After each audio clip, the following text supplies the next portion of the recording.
역설과 신비가 있는데, 자, 이걸 잘 구분하셔야 돼요. 삼위일체에서 여기까지 설명하고, 그렇지만 어떻게 그런 방식으로 되냐고 자세히 물으면 거기에 대해서는 설명이 더 돼요, 안 돼요? 안 되는데, 그러니까 그건 모순일까요? 역설이나 신비일까요? 역설과 신비는 모순이 아니에요. 모순은 잘못된 게 모순이잖아요. 삼위일체는 신비한 영역이 있기 때문에 알 수 없는 거예요. 이 부분만이 아니라 모든 신학의 부분에는 신비가 있어요. 그것은 아까 우리가 얘기했듯이 그 오리진, 창조의 오리진을 조금밖에 몰라요. 태초에 하나님이 천지를 빛이 있으라 하시니 빛이 있었다. 근데 그게 그렇게 단순한 얘기가 아니죠. 도대체 그러니까 하나님이 어떻게 말씀하시면 그게 어떻게 해서 그렇게 빛이 되는 거야? 물으면은 성경을 써놨어야 안 써놨어요. 그건 신비예요. 인간이 알아들을 수도 없고 이해할 수도 없고 경험할 수 없어요. 그러니까 그거는 무엇으로 남겨놔야 돼요? 신비와 역설일 수 있어요. 그러나 모순은 아니에요. 근데 사람들은 삼일체를 못 받아들이는 이유가 이런 영역으로 들어가서 파면서 설명해라, 성경이 없다. 그럼 이걸 모순으로 알아요. 성경은 거봐, 별로 이렇게 신빙성 있는 책이 아니야. 그러니까 삼위일체는 셋이면서 하나인 이 이치가 인간의 이성으로 다 이해할 수 있는 영역이 아니기 때문에, 이해하는 것은 성경이 가르쳐 준 데까지 이해하시고 나머지는 뭐로 받을 수밖에 없는 걸까요? 신앙으로 받는 방법밖에 없어요. 그러면 여러분은 천국 가서 박사학위 같은 거 안 받으셔도 거기서는 조금 더 많이 알게 되겠죠. 어디까지 더 알려주실지 모르지만 그게 이제 삼위일체죠.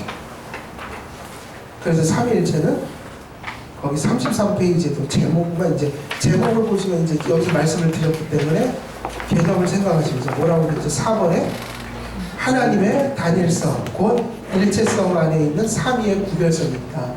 삼위라는 게 뭐라고 그랬죠? 인격적 실체, 구별되는. 그러나 이 구별되는 인격적 실체가 본질에 있어서는 몇 개다? 한 분이시다. 그러니까 구별이나 구분이라는 말을 써도 뭐는 되지 않죠? 삼위가 분리되진 않죠. 세퍼레이션이라는 거는 본질의 통일성을 가지고 있기 때문에 세퍼레이션 되지는 않죠. 그러나 구별이 분명한 독립적인 인격이에요. 근데 이 세 인격이 본질이라는 것에 통일성을 갖기 때문에 세퍼레이션 되지는 않는다. 그래서 구별이라는 말을 쓰죠.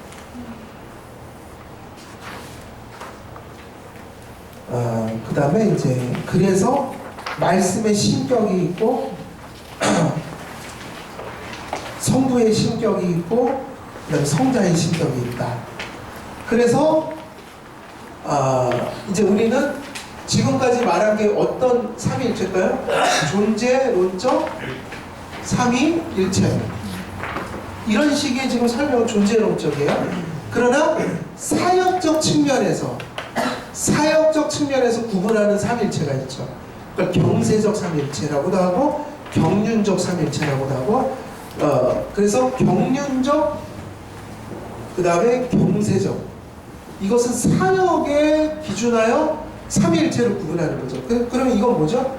이런 식이죠. 성부는 뭐 하셨죠? 구원을 계획하셨다. 그 다음에 성자는 성취하셨다. 성령은 적용하신다.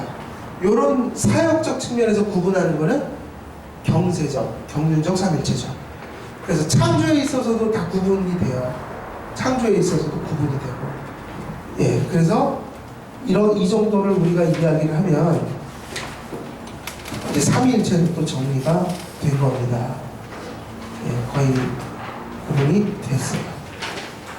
지금 1시간 정도 했나요? 1시간 했죠?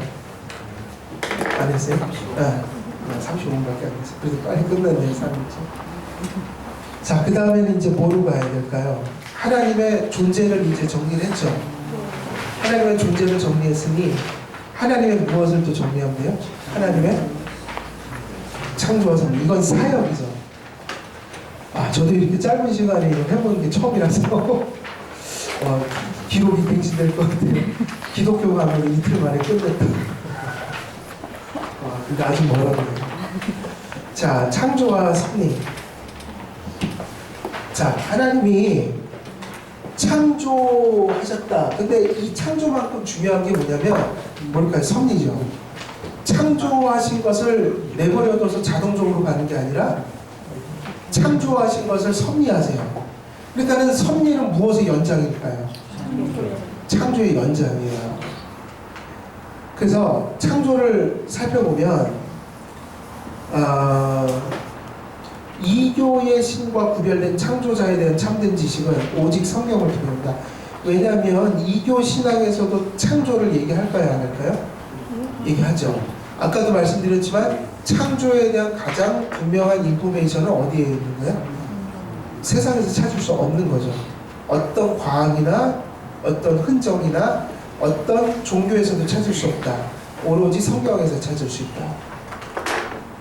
창조자에 대한 지식의 목적이 뭘까요? 여러분이 아까도 말씀드렸지만 창조에 대한 지식이 실천적이 되어야 되잖아요. 목회적인 의미에서 그걸 받아들여야 된다. 그 얘기 무슨 얘기냐면 창조에 대해서 우리가 알아야 될 이유는 그 인생관을 좌지우지해야 된단 말이에요. 그러니까 태초에 하나님이 천지를 창조하셨다는 말은 이런 생각을 버리는 거예요. 그러니까 우리가 태초에 하나님이 천지를 창조하셨다는 말을 다 이해하고 사는 것처럼 보이지만 예수님을 믿는 우리들도 늘 그 부분에 있어서 실패하면서 살아간다. 우리가 그분을 창조자로 늘 대하면서 사는 게 아니다. 그러면 우리 안에 죄성이 남아있는데 우리 죄성이 무엇이냐면 하나님의 그 창조적 주권을 인정하기 싫어하는 마음이 있다는 거예요. 그 얘기를 뒤집어 얘기하면 자기가 창조주인 것처럼, 다시 말하면 자기가 주인인 것처럼, 자기가 자신의 인생의 주인이 되어 살고자 하는 그런 욕구는 누구에게나 있어요. 그러니까 언제나 하나님 말씀을 따라서 하는 것보다는 어떤 삶을 살고 싶어요? 내 뜻대로 살고 싶어요. 찬송은 주 뜻대로 살기로 했네 그러지만 실제로는 내 뜻대로 살고 싶어요가 맞는 거예요. 그래서 창조에 대한 말씀을 제대로 깨달은 사람은 마치 교회에서 가끔 성경 퀴즈 할 때 태초에 하나님이 천지를 창조하시냐 어디에 기록되어 있죠? 그러면 저요 그래갖고 창세기 1장 1절이요 이렇게 하는 게 중요한 게 아니고요. 그건 유치원 신앙이고요. 그게 인생관을 좌지우지해야 된다는 거죠. 그 말씀을 우리가 받아들이기 시작하면 우리의 하루하루의 생활 속에 싸움이 일어날 수밖에 없어요. 내가 원하는 대로 살 것인가? 하나님께서 원하시는 대로 살 것인가? 내게 무엇이 주어졌던 그것을 하나님의 소유로 돌릴 것인가? 내 것으로 돌릴 것인가? 다시 말하면 창조자 앞에서 우리는 겸손한 삶을 살기 위해서 창조신앙을 고백하는 것이지 창조했다는 사실만 이 지적으로 동의하기 위한 신앙이 아니다. 그래서 창조자에 대한 지식의 목적은 하나님께 대한 감사와 신뢰의 열매를 맺는 것에 있다는 거예요. 그러니까 창조자 하나님을 생각할 때마다 내가 겸손해지고 하나님의 소유권을 인정해드리고 다시 말하면 내 뜻이 아니라 하나님의 것을 하나님에게 내 인생은 하나님 것이다. 그리고 그것이 작든 크든 하나님 것을 주셨기 때문에 감사와 신뢰의 마음을 가지고 살아가는 것.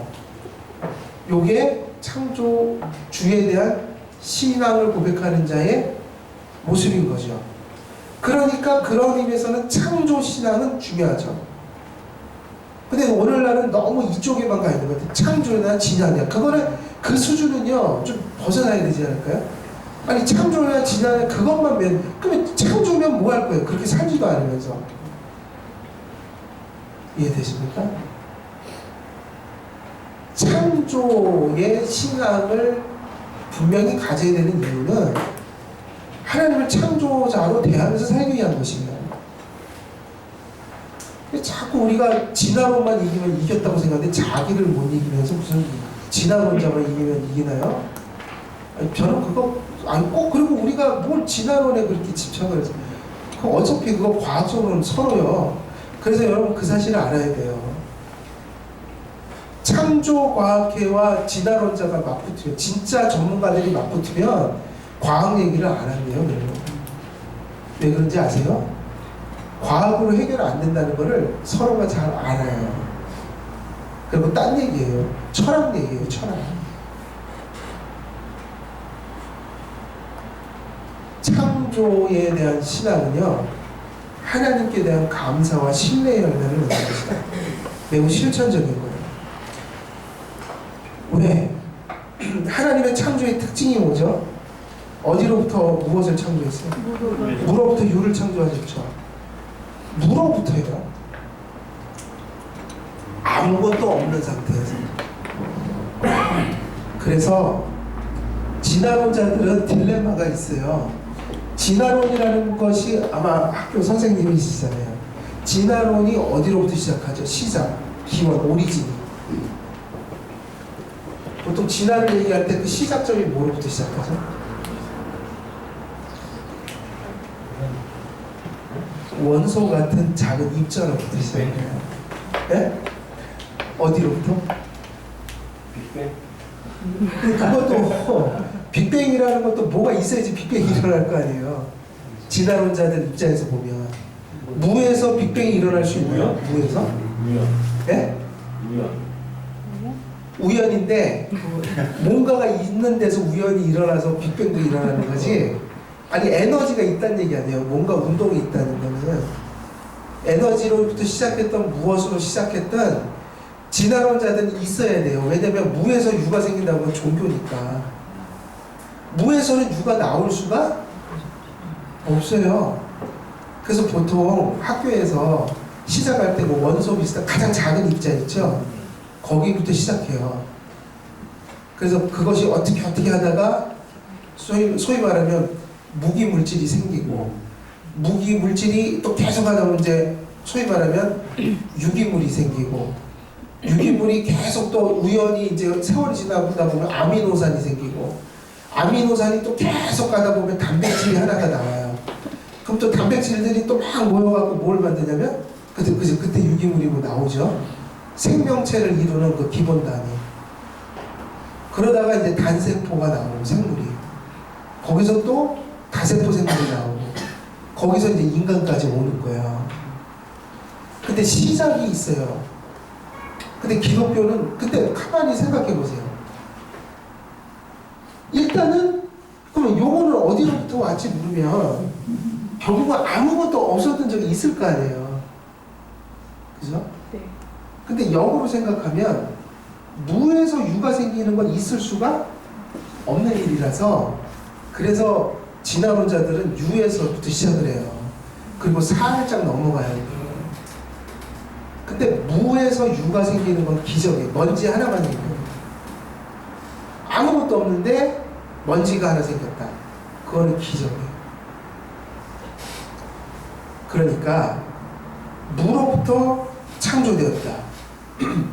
뭐 과학적인 의미도 있겠지만 무로부터 유가 생겼다는 것이 시야말로 그 어떤 것 하나에도 기원이 세상에서 찾을 수 있는 게 없다. 먼지 하나도, 먼지 한 톨도 사실은 하나님의 창조적 능력이 없이는 얘기할 수가 없다. 그러면 우리 자신의 인생을 살아가면서 사실은 그걸 잊으면 안 되죠.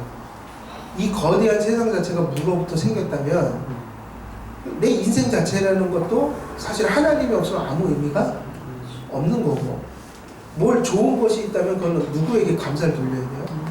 하나님께. 그럼 그 하나님께 받은 거니까 또 다른 사람과 비교할 필요도 없죠. 그걸 못 가진 자를 뭐 업신여기고 이런 거, 그 자체가 창조를 안 믿는 거예요. 저는 그거 되게 중요하다고 보거든요. 창조 신앙에서 정말 겸손하지 못한 행동은 그 창조를와 거리가 먼 모습이다. 내가 보통 사람은 뭔가 자랑할 게 있으니까 잘난 척하는 거 아니겠어요? 그죠? 뭘 많이 안다든지 많이 가졌다든지 지위가 높다든지. 근데 사실은 다 어디로부터 왔다고요? 무로부터 하나님이 만든 것들이고 또 하나님이 섭리 가운데 주신 것들이고, 그러면 하나님이 안 주셨으면 나도 없는 거예요. 그건 하나님께 감사할 일이지 잘난 체 할 일은 아니에요. 그래서 겸손해야 돼요. 기독교인은 정말 겸손해야 된다. 창조를 믿으니까. 하나님께서 지으신 피조물들, 뭐 천사는 너무 나오네요.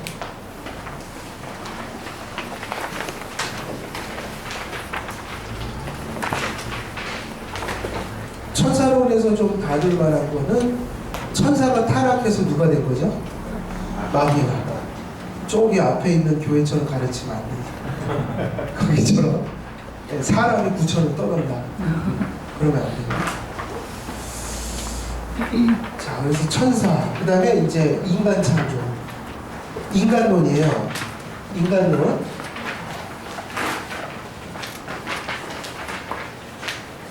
자, 인간론인데,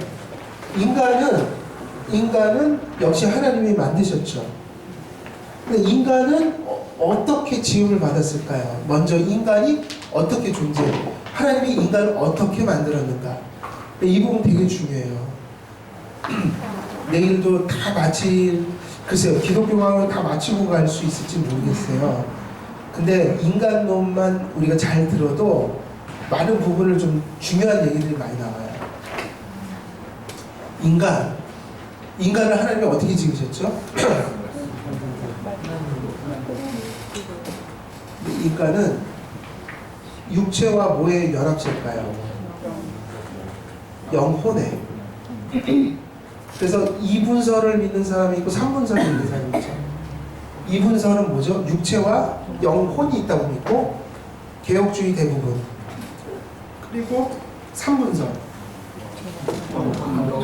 영육혼이에요. 근데 영육혼을 안 다룰래요? 일단 우리가 다루는 거는 영혼. 칼빈은 영혼을 다룬다. 영과 혼. 그래서 성경을 보면 영이란 말, 혼이란 말을 따로따로 쓰긴 해요. 근데 보면 교호적으로 사용해요. 그러니까 동의어로. 혼이 가리키는 거를 영으로 표현하기도 하고, 그러니까 사실 영혼이죠. 같은 거죠. 그러니까 이 세 가지 말이 다 똑같아요. 성경에서. 혼, 영혼 같은 말이에요. 그러면 인간은 육체와 영혼의 결합체죠. 근데 이 육체와 영혼에 있어서 차이가 있어요. 인간은 육체도 지으셨고 영혼도 지으셨고, 그래서 완전한 사람은 뭐와 뭐가 합쳐진 사람이에요?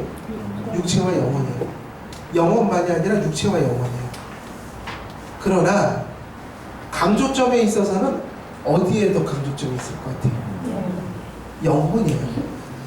이원론은 아니에요. 이원론. 육체는 악하고 육체는 필요 없고가 아니라, 완전한 인간은 영혼과 육체가 결합된 상태예요.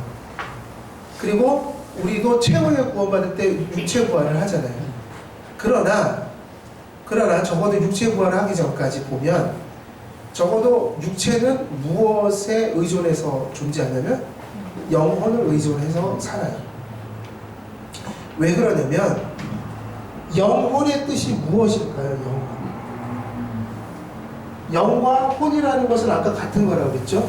그러나 개념적으로 두 가지 의미를 뽑아낼 수 있는데, 보통 영이라고 하면 생명의 원리를 나타낸다. 혼이라고 하면 주체를 이야기할 때 보통 얘기해요. 주체. 그럼 예를 들면 마리아가 임신하고 나서 하나님 찬송했죠.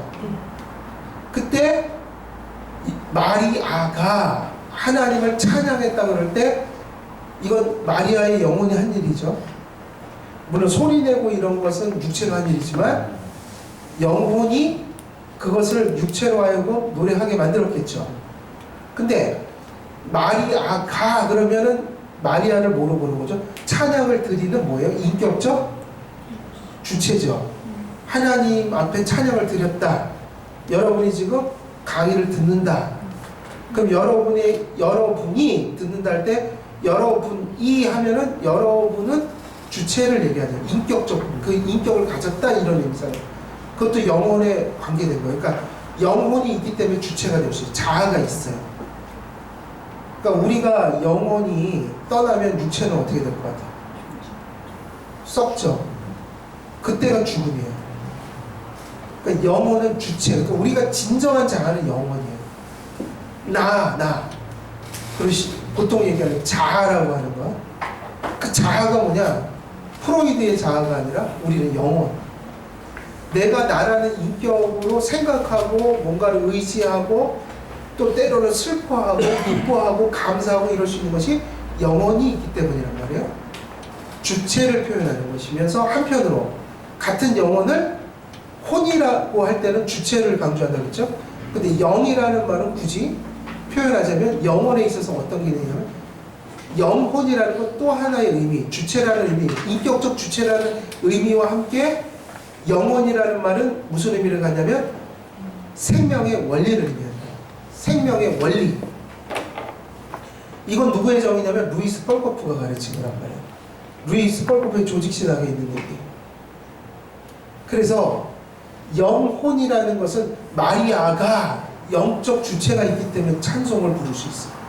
그리고 찬양하는 행위는 뭐죠? 생명활동이란 말이에요. 생명활동. 생명의 원리가 있어서 생명활동을 한단 말이에요. 찬양이라는 행동, 행위, 내적 행위든 외적 행위든.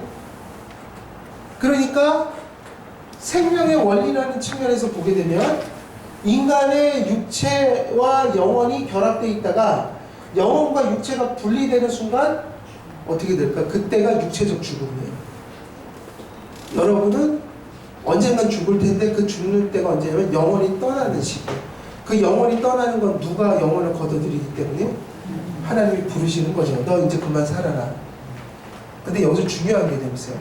영혼과 육신이 분리되는 걸 죽음이라고 하나 기독교에서 죽음이라는 건 소멸을 의미하지 않아서 육체는 사실은 영혼이 분리되면 썩기 시작해요. 그걸 죽었다고 해요. 생물학적으로.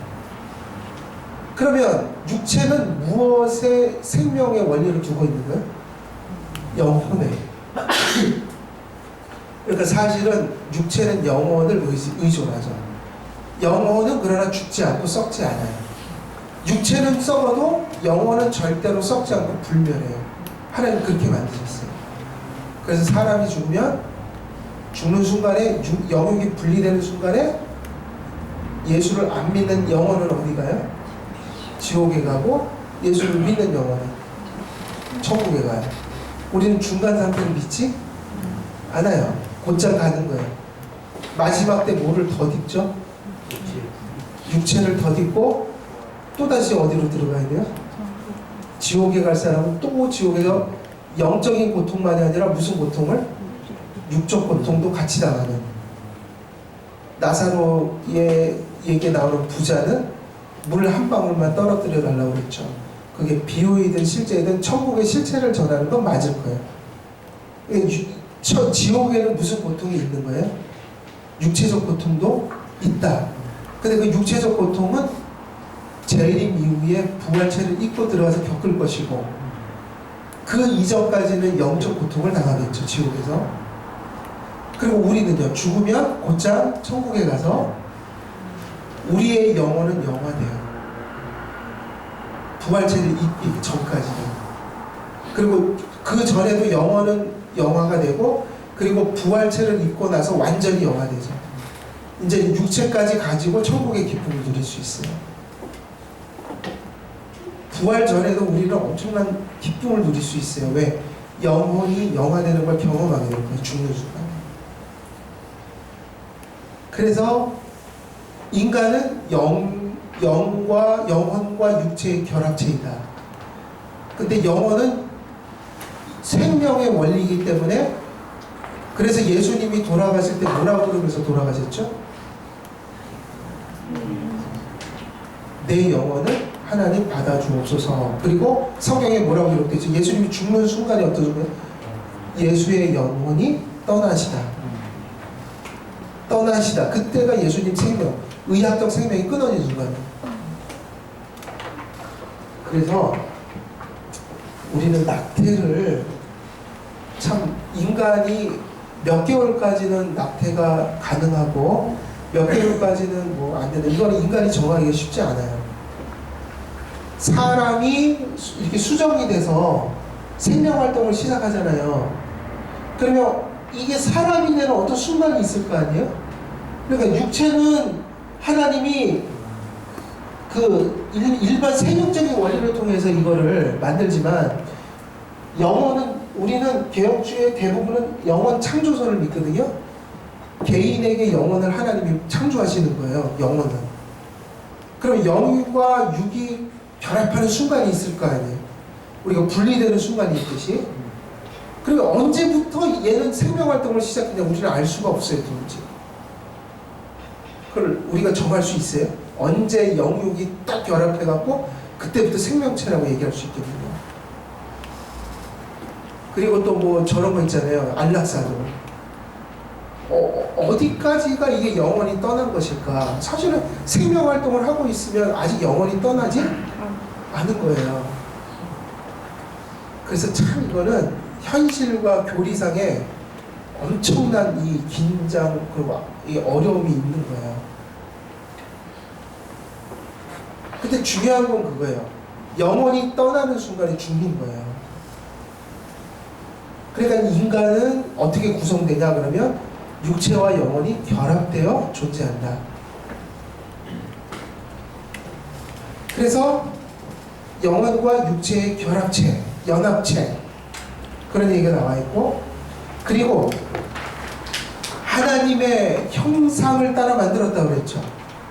사실은 하나님의 형상은 여러 가지 의미가 여러 측면의 의미가 있어요. 인간의 육체도 하나님의 형상의 흔적이 있을까요? 없을까요? 육체 있어요. 하나님께서 인간의 육체를 만드실 때 짐승과 다르게 만드셨고 동물성을 지녔지만 짐승과는 다르게 지은 이유가 뭐냐면 이런 부분이에요. 인간의 영혼을 가지고 있기 때문에 이성을 가지고 있기 때문에 손이 동물과 같이 만들지 않고 이성이 생각하는 것을 잘 표현할 수 있는 정교한 손 움직임을 갖게 만들어요. 이거를 단지 물질적으로만 보면 안 돼요. 물리적으로만. 인간이 글을 쓰거나 섬세한 어떤 사상을 그림을 통해서 표현하는 것은 영혼에 있는 생각을 표현할 수 있게 만들어요. 인간의 육체의 구조도 영광스럽게 만드셨다는 거예요. 직립을 하고 하늘을 바라보며 살고 아무리 원숭이가 뛰어나도 인간처럼 정교하지는 못해요. 걔는 동물성을 표현하는 데 있어서 뛰어난 어떤 구조를 가진 건 맞지만 인간만큼은 못해요. 인간은 매우 정신세계를 표현할 수 있는 표정, 몸짓, 특별히 어디다 이 손, 그리고 얼굴의 표정, 다양한 것들을 육체에 주셨죠. 왜? 육체의 목적은 영혼의 것을 표현하도록 만든 거기 때문에 영혼에 적합한 육체를 주신 거예요. 우리가 가만히 생각해 보세요. 영혼은 개인데, 영혼이 없죠. 개는 혼은 있죠. 혼이라는 말 이것도 좀 구별할 필요가 있어요. 동물이 혼이 있다는 얘기를 성경에서 써요, 안 써요? 써요, 안 써요? 쓰죠. 근데 동물의 혼과 인간의 혼이 같을까요, 다를까요? 동물은 동물적 혼이 있다니까, 생명의 원리가 있다는 얘기. 그 혼이라는 건 마치 떠돌아다니는 혼이 있다는 얘기가 아니라 동물의 생명 원리가 있다는 얘기예요. 그래서 동물은 죽으면 땅으로 내려간다는 표현은 소멸한다는 뜻이에요. 그러니까 동물은 혼이 남는 게 아니에요. 인간은요. 인간은 동물과 다른 혼을 가졌다는 얘기. 그러니까 생명의 원리가 다르다. 동물과 사람이. 근데 한번 생각해 보세요. 정신은 동물인데 몸은 인간이다. 어떻게 생각하세요? 반대로 한번 생각해 보세요. 정신은 사람인데 우리가 만약에 육체를 개의 육체를 주셨다면 엄청 답답했을 거예요. 인간은 뭘 만들고 막 이래야 되잖아요, 이게. 근데 이게 몸을 하나님이 개를 주신 거예요. 여기는 엄청난 사상이 있는데 표현은 멍멍 이거밖에 안 돼요. 조화롭지가 않아요. 인간의 모든 육체는 우리가 가진 정신, 영혼에 적합한 것들을 표현하도록 만들어 주셨어요. 그래서 인간은 이걸 잘하죠. 많은 걸 표현할 수가 있어요. 손으로 많은 걸 표현할 수 있어요. 그런 의미에서 칼빈은 인간의 육체에도 하나님의 형상의 반영이 있다. 그러나 정말 중요한 건 어디죠?